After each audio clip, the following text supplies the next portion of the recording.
Hi, welcome to Richard Kabili YouTube channel, and for today's tutorial, I will be teaching you on how to turn on and off check spelling on iPhone X. But first, kindly subscribe to this channel and don't forget to hit the subscribe button and the bell to notify you for the new updates. And let's start.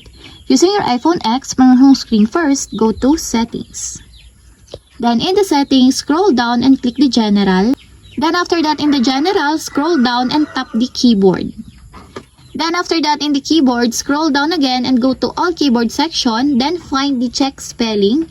And as you will see, there's a switch button on the right side of it. Then all you have to do is just click it to enable until it becomes green. And if you want to disable or turn off, just click again the switch button. And that's it, we have successfully turned on and off check spelling on iPhone X. If you have a question, can comment down below and don't forget to hit the subscribe button and the bell to notify you for the new updates.